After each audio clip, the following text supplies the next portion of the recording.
Compartir. Estuvo hace un rato nada más nuestro compañero Martín Reinaldi en un acto de gobierno, hablando un poquito así a la pasada con el gobernador José Manuel de la Sota y también con Juan Schiaretti. Le preguntó cómo va a ser la posibilidad de asimilar ahora a Yarlora como cuarto en la lista. Yarlora, que había sido crítico de algunas cuestiones, como pasa en las internas del cordobesismo, por ejemplo, definición que consideró absolutamente obsoleta, y algunas otras cuestiones. Esto fue lo que quedó de la breve charla que tuvo Reinaldi con de la Sota y Schiaretti.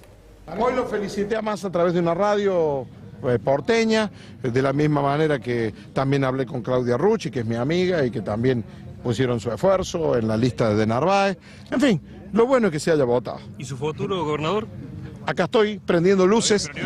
Gobernador, Vamos a prender las luces. Yarlora había planteado algunas críticas a su gestión de gobierno. Bueno, digamos, ¿cómo van a congeniar? No, mire, yo empecé igual, así que no hay nada que no se pueda subsanar. La verdad que yo no vi crítica de Yarlora, pero él siempre formó parte de nuestro equipo de gobierno. Dijo que estaba mal aislarse de la nación. Él siempre planteó la defensa de Córdoba, la defensa de que vuelvan los recursos a la caja de jubilaciones, la defensa del progreso de Córdoba. Yarlora nunca fue un rival, siempre fue un compañero y como tal, digamos, hablamos permanentemente. ¿Hay una campaña entonces? No, esto es nuestra manera de entender cómo debe funcionar Córdoba. Por eso decimos que es la mejor manera de festejar haciendo cosas por los cordobeses, que esto ha sido nuestro leitmotiv, digamos, como fuerza política en estos 14 años que los cordobeses nos confiaron la conducción de la provincia, y sin duda esta es la manera que nosotros entendemos se debe actuar. ¿Como candidato va a seguir participando de actos de gobierno? En la medida que haya inauguraciones, que estén vinculadas a acciones que yo encaré al principio como gobernador, y lo que corresponde protocolarmente. Bueno, ahí Martín Reinaldi charlando con Juan Schiaretti y con José Manuel de la Sota. Ayer dijo de la Sota, además, que Yarlora se había recibido de dirigente provincial. Es un compañero, dijo también Schiaretti. ¿Cómo lo ves, Valeria? Sí, a mí me sorprende que no haya una discusión un poco más profunda sobre qué quiere decir ser peronista, ¿no? Porque esto que pasó con Yarlora consiguieron que fuera dentro del peronismo, pero Olga Riutor planteó lo mismo, quiso que hubiera internas y las internas fueron un poco amañadas, según la versión de Olga Riutor, y entonces ella fue por fuera.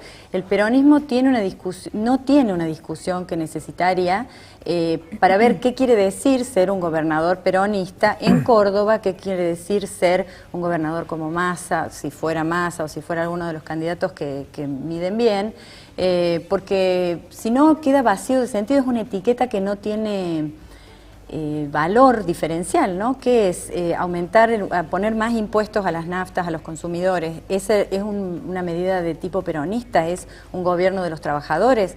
Yo creo que eso es lo interesante de algunos resultados, como por ejemplo el FIT, que ha hecho una muy buena elección, porque ha marcado algunas luchas interesantes desde una discusión de clases, de sectores trabajadores, que el peronismo la ha perdido en algunos lugares. El kirchnerismo la recuperó, pero hay otros, el peronismo disidente. En Buenos Aires veía unos carteles que decían el buen peronismo, o sea, es un peronismo que necesita adjetivarse, porque ya el sustantivo peronismo ha quedado medio vacío en algunas cosas, en algunas circunstancias. Después la vamos a seguir con esta historia del peronismo, que evidentemente tiene una fuerza notable en la elección nacional, ¿no? Uno lo ve, por ejemplo, en Gran Buenos Aires, donde se disputó tal vez la batalla más importante, con el 38% del electorado en juego, y había dos figuras del peronismo, ¿no? De distinto corte, con la larga historia que tiene el peronismo, pero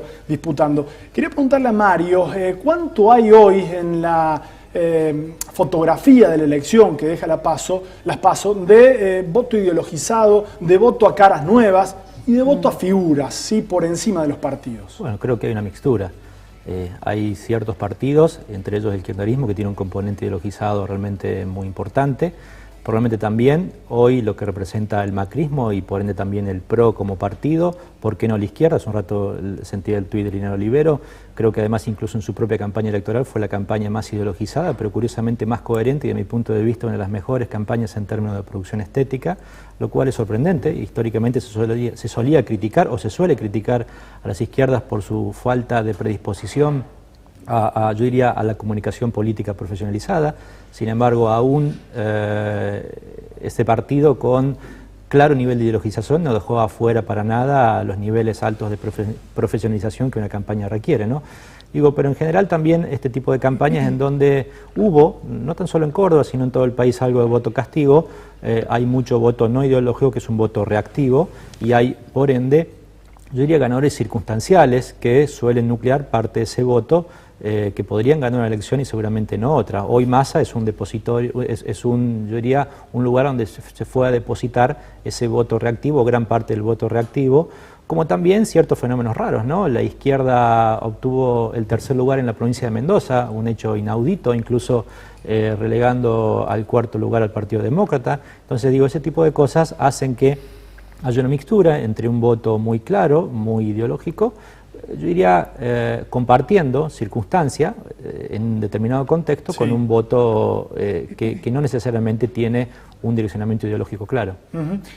Más opiniones de los invitados en Twitter, a ver qué dicen. Exactamente, a través de @ZonaPolítica.tv, Liliana Olivero expresa: los únicos que discutimos democráticamente nuestros candidatos y programas fuimos nosotros, desde el FIT, eso nos diferenció. Por su parte, María José Viola expresa: Martín Yarlor es un dirigente provincial por su gestión en San Francisco y por expresar un peronismo transformador. Hay una consulta para Mario que expresa uno de nuestros televidentes que dice: me gustaría saber si en estas PASO habría un traslado aritmético de A más B en el caso de Unión por Córdoba.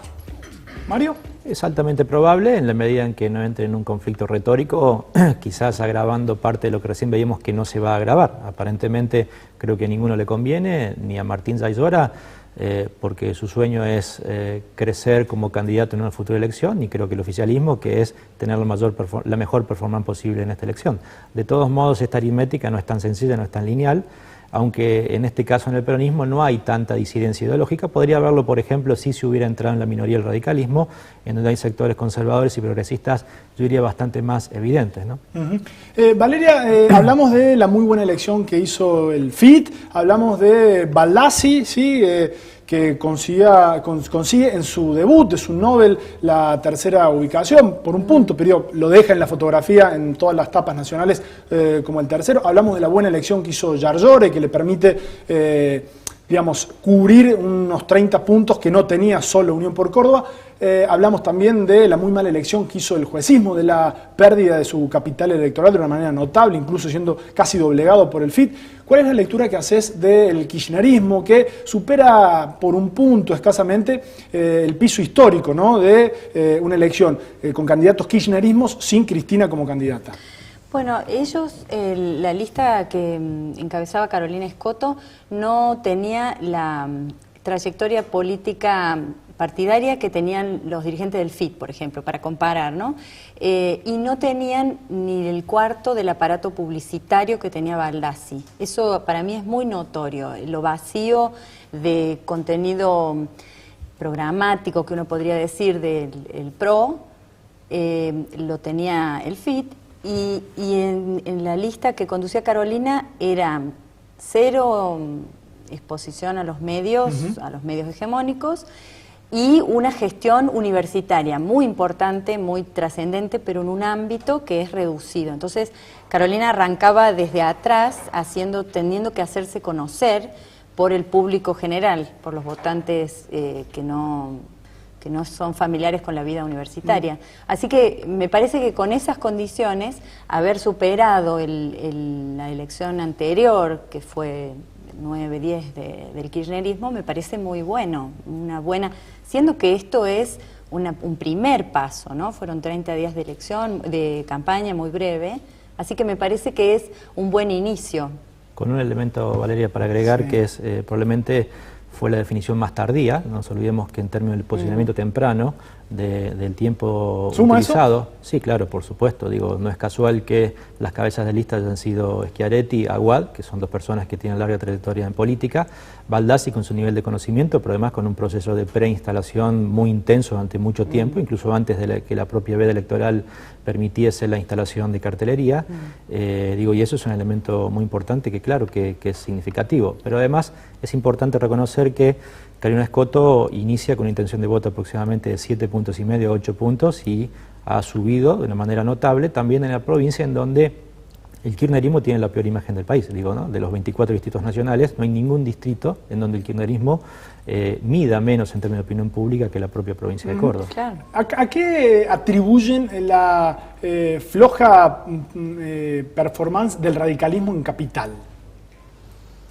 Digo, si comparten que no ha sido demasiado buena, que ha perdido con Unión por Córdoba. Sí, a ver, yo creo que en primer término le cabe las de la ley respecto a lo que decía, que las gestiones gubernamentales han sido realmente puestas en la lupa y de ahí los desempeños gubernamentales. No nos olvidemos que Aguad llevaba abajo el nombre Mestre y con el nombre del candidato prácticamente inexistente, con lo cual nadie sabía qué Mestre era el que competía. Lo cual evidentemente habla de que Mestre hoy es el mejor candidato posicionado dentro del radicalismo, pero que su gestión evidentemente no es una gestión altamente apoyada, tampoco significa mal valorada, ¿sí? Pero tiene un punto como mínimo neutro y esto también obviamente repercute en la elección. Pero además me parece que el radicalismo viene perdiendo, yo no sé si decir potencia o intensidad en las últimas elecciones. Las discusiones del radicalismo está como sin un centro. ¿Cuál es? En esta elección era poner el límite. ¿Quién ponía mejor o más fuerte el límite? Cuando Aguad había tenido que sobreponerse a la discusión de que él quería ser candidato por tercera vez y su propio partido no lo permitía. Entonces, me parece que es un partido que ha sufrido algunas cuestiones de credibilidad y que es el electorado muy volátil. En Córdoba tenemos un electorado muy competitivo, siempre en algunos países o estudios se mide cuánto es la diferencia entre el primero y el segundo. Si hay una muy buena elección de un primer partido, se dice que es menos competitivo ese lugar. Córdoba es muy competitiva, siempre hay una tensión muy fuerte. Entonces, en esa competencia, cuando tenés algún problema de credibilidad, no tenés mucha intensidad en lo que estás diciendo, me parece que es lógico que hagas una elección floja. Sí. Vamos, sí, tenías algo más para agregar. No, y algo más para agregar también, que en el caso de Oscar Aguad, que es un candidato que, como decía, tiene mucha vida política, tiene una particularidad muy interesante, que tiene un piso muy alto pero un techo muy bajo, ¿no? Que es un margen de oscilación electoral muy discreto, que prácticamente inició y terminó la campaña sin mover la potencialidad de su voto.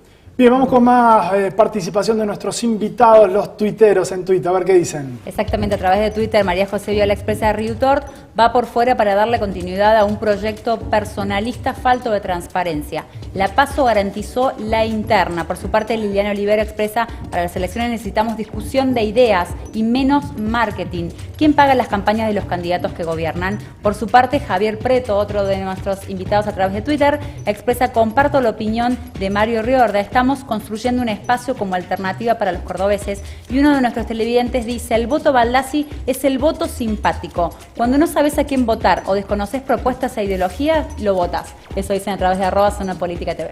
Hacemos una pausa breve ahora. Vamos a hablar de esta historia del fin de ciclo que declama la oposición, o el resurgir del kirchnerismo, ¿no? Que se habla desde el oficialismo. Vamos a ver a Massa en unas fotos muy particulares, a dónde estaba en las elecciones que se llevaron a cabo en 2009. Hay pimienta para el bloque que viene. Nos vamos con Francisco de Narváez. Hoy González, ¿sí? Desde Unión por Córdoba, dijo que fue un acuerdo coyuntural el de la Sota con de Narváez. Claro, de Narváez no le fue bien en la elección. Luego de la elección dijo esto. Nos vamos con Francisco de Narváez a la pausa.